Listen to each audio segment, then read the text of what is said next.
Assembly Member Blake, how are you? I'm fantastic, Rob. How are you doing, brother? I'm well. I'm well. Once you serve, you earned that distinction. You served this great state and as a member of the assembly, and you did it, and you did it well. But now you decided to throw your hat in the ring for mayor, and I want to ask you why. You're in the private sector. I'm assuming you're doing very well, and you live a comfortable life, a stress-free life.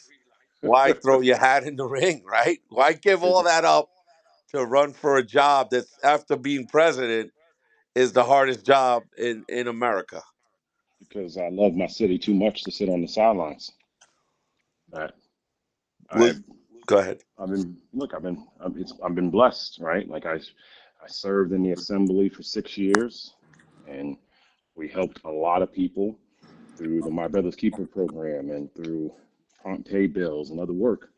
Um, I served President Obama in the White House in both campaigns. I'm enjoying the work of what we've been doing now through our Atlas Strategy Group, through our Kairos Democracy Project. But at the end of the day, I love New York City too much to just sit and watch. And I do believe that we need to have the next generation of leadership. I do believe we need to have the next generation of Black leadership. I do believe that it's a moment in time where people are wondering who is going to fight for me on the local level. And we can have policies that help people make and keep more money in their pocket. We can have policies that actually allows true affordable housing. We can have public safety and public education. We can have all these things. And so, yeah, it's not necessarily easy, um, you know, but this is my calling. This is my calling, and I want to find more ways to help and help at scale. And the same ways we're watching nationally how policies are hurting people at scale, run for mayor, be elected as mayor, you can help people at scale in New York City. Assembly member, what was there one thing you can point to that led you to say that I've had enough, I'm in? Meaning with current Mayor Adams. Was there one thing? Was it the indictment? Was it I don't know, was it the low poll numbers? Was it one specific thing or just the general way that he's been managing and running the city? Yeah, I mean, there's so many, but I would say very specifically, when we are watching how the disastrous policies of Donald Trump are having impact for us locally, that I felt and feel that I'm uniquely qualified in ways others are not at this moment in time. That I'm the only person who can say two different things, that I was a part of a team that defeated Donald Trump when I was the vice chair of the Democratic National Committee that led to President Biden getting elected. And I'm the only person who has local, state house, and White House experience. And so as I continue to watch what was happening, I refused to sit on the sideline and I refused just to watch it. And I did not feel like we had someone fighting for us. It felt like we had someone who was just fighting for themselves. And that was the final point for me. And especially at the end of the election, where we spent so much time to try to work to get Vice President Harris elected as president. Once we saw that did not happen, it was time to do more. And I said, enough is enough. It's time to move forward. And that's why I decided to make the run. What name three things you would do on day one, Assembly member, if you were elected mayor of New York City? We have to start the process to eliminate credit scores used for rent and home ownership applications. If someone has paid their credit card, their phone bill, and other bills, but they had one that they missed 10 years ago, but yet they paid their rent on time, that's the better barometer on what someone can do. Second, that we would look to see how to ensure that the work that is happening for young people so that they can have civic, financial literacy, and mental health so you can actually have global citizens as the young people. And then you have to get serious about the true cost of living, and you can do that in the first 100 days by pursuing local median income because area median income does not work for us. That's including Westchester County and other places. You can look to make sure that with the funding that you have to pay out to our nonprofits that have been waiting for extended periods of time, some months, some years, and then you can actually then be serious about filling the pipeline of individuals that are looking for work and higher wages and connecting them to open New York City jobs. If you take these steps, you will increase wages, you'll help people make and keep more money, you will reduce expenses, and you'll actually have a better chance of truly affordable housing. Because, Rob, the other thing we have to do is expand the income thresholds for housing applications. Because right now, you effectively have to be poor enough and not make more money, or very rich to get access to homes. It is wrong, it is not right, and it will change if I'm given a chance to be mayor. Assembly member, how do you destroy? So far it seems it's a very crowded field, very crowded. A lot of people running. I don't know. I think it's I forget the number currently. How do you distinguish yourself? I'm a Yes. Jamaican. Go ahead. I'm a Jamaican, right? I'm a reverend. I'm a brother of Alpha Phi Alpha Fraternity Incorporated. I'm a brother of 100 Black Men. I'm a Prince Hall Mason. But I'm being very clear of how we set ourselves apart.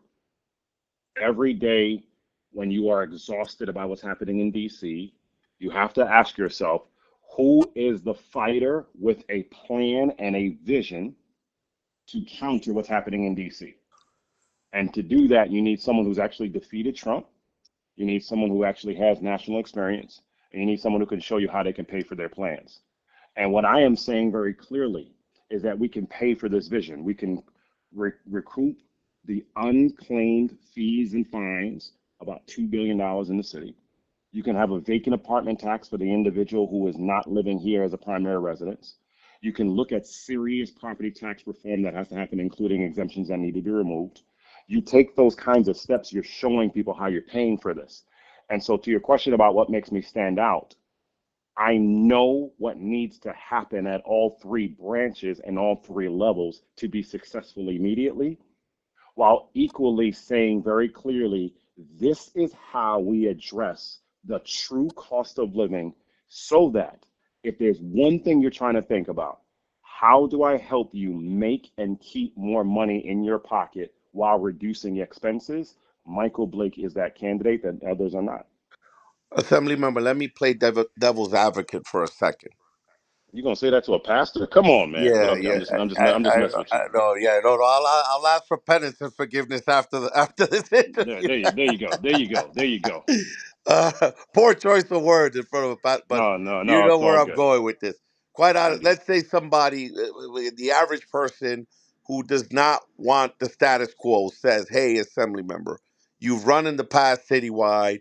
You ran for public advocate, right? Your numbers, according to all the polls, are not great. The money's not right. You're a powerful speaker. You're extremely experienced. Why not in a ranked choice world say, hey, I'm going to bring my votes, I'm going to bring my supporters, and for the good of whoever people don't want, right? Fusion. I'm going to support someone else. Are there any other two people that you would say that you would rank, obviously yourself number one, but you would rank two or three, and you would even be open to endorsing or cross endorsing? Again, me one, yourself one, and person X two and three to say, hey, why don't we round up and figure out how we could potentially defeat whomever?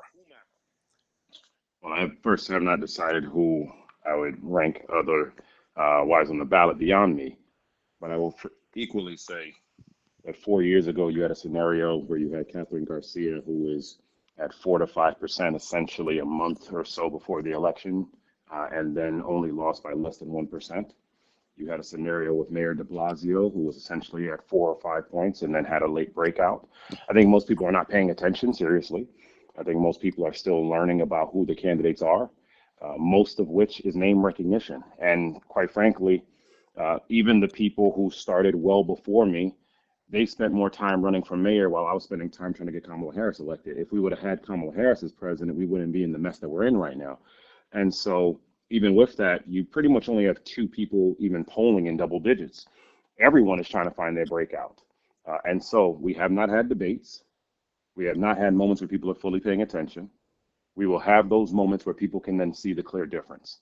And there's a reason why we have 14 clergy members who've endorsed us. There's a reason why we've been endorsed by the Three Bridges Democratic Club in the Lower East Side. There's a reason why we've been organizing and mobilizing across the city. There's a reason why 16,000 people sign up petitions when you need 3,750. There's organizing that's happening that others may not be seeing.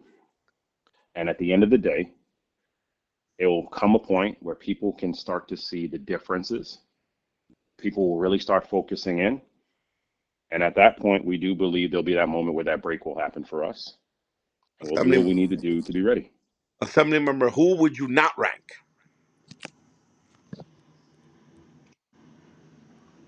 I gotta think about that some more. I mean, you only get five. You only got five title spots, right? So I gotta think through who doesn't get in there. I mean, it's a great question. I like the vibe where you're going. You definitely gotten your good practice in running these podcasts out here. Right. So I got to think that through. Is But I there think anyone I you think say under no circumstance, right? In the case of Comptroller Brad Lander, he said under no circumstance will he support a former Governor Cuomo if he were to get the nomination. Is there anyone of the folks in the field right now that you would say, based on my principles, based on my values, I cannot support person X?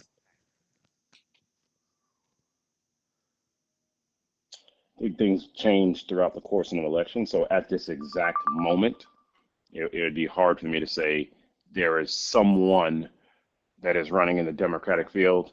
Um, of the known candidates, right? Like there's a bunch of other candidates that they may have gone on the ballot, but you don't really know them.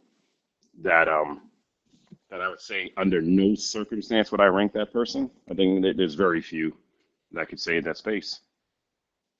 Assemblyman, any thoughts on how you're going to make up ground on fundraising? And are you concerned at all at this point, or you think you're going to meet the requirements needed in order to run a successful campaign? We will definitely be able to run a successful campaign. We started later than the others. I mean, of course, it's going to take time when you're starting much later than others in the race. And so, and we've been out of office and we don't have the organizational elements that others have to be able to jump in quickly, right? The way they did. But we will be ready. We will have the campaign. We'll have the operation to be able to run the race that we need to be competitive throughout this race. Assemblyman, I'm going to take you in another direction now because I just want you to put on your DNC hat, your national hat. What do you think the Democrats need to do more of and less of in order to combat what's currently happening in D.C., take back the House, gain momentum?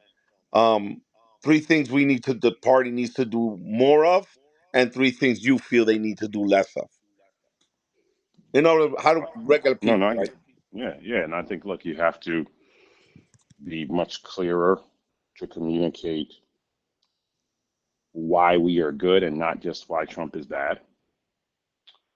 I think we have to be very clear about how our policies are going to help people with cost of living, and I think we have to be able to give people a positive, hopeful message as opposed to what many people are receiving right now, which is a lot of negativity. And I think if you take those levels of steps, people will be able to see uh, who we are and what we're doing in a very real and different way. Less. What do you think they're not doing right? So I Too think much of. Is yeah, I it mean, I think I corporate money? combine it. I wouldn't say that, but I think it goes back to the previous point I was mentioning, where like you need to, less about why they're bad, right? Um, Less gimmicky lines, um, and we need to focus much more on new strategies and less than the traditional paid media arms. Like there's other ways to get to more people more directly that we're just not doing effectively. Assembly member, now three. I'm going to wrap this up because I want to be mindful of your time. Three of your proudest moments in elected office, or you're not even 40 and you've done so much, so you've accomplished so much. Three of your proudest moments in the time you've been involved in politics. We're so kind. I mean, I'm 42 now, but I guess I still look young enough There that you can you give me that go. love right there. Even better. Um, yeah, Ponce de Leon. You found the Ponce de there you go. There you go. Um, my brother's keeper. We're still the only state in the country that has a program for boys and young men of color to go to school and graduate from school. Hmm. I would say the what we accomplished around Raise the Age, where many of us took that stand to say, how do we help uh, ensure that 16 and 17-year-olds were being treated as the kids that they are. Of course, there's changes that need to be made within the policies. I'm not ignoring that. Um, and then, like I would say that it's been a pretty incredible joint run, right? Like I'm a kid from the Bronx that has been a White House aide, a vice chair to the Democratic National Committee, and an assembly member. So I would say to the third point is the trajectory of success, right? Like I think a lot of times people will only try to judge you by what you didn't achieve, right? Hmm. And Hmm. and and almost ignore what you have, right? It's like, well, why didn't you win a congressional race? Well, I was helping people get fed with World Central Kitchen during COVID, as opposed to trying to win my own election. Well, why didn't you win public advocate? Well, we had a special election that was happening, and it had a candidate who had just come off a statewide run, right? So there's a lot of things of what you can say, like what I supposedly didn't do or didn't do well, or we can focus on I've had three primary wins, three general wins, and then a national win, right? So um, in terms of success and what I'm proud of, yeah, I think my brother's keeper, I would say what we did around Raise the Age and then what we've been able to do nationally with my work as well. Assembly member, three things you would do over if you had the chance. Anything you would say, man, I wish I would have done this instead of that. Maybe not run for something. Any regrets? Any the three things you would do over? I think there's different ways we could have kept campaigning at scale um, during COVID. Um, I would say that looked at more ways for us to be intentional of making sure that Raise the Age, Discovery, and those other laws had in other safeguards. Um, and you always want more time, right? You always want more time. So I think, when you think about some of the races, starting earlier rather than later um, is definitely something you would want to maybe do over. Assembly member, how would you define yourself? What type of Democrat is Michael Blake?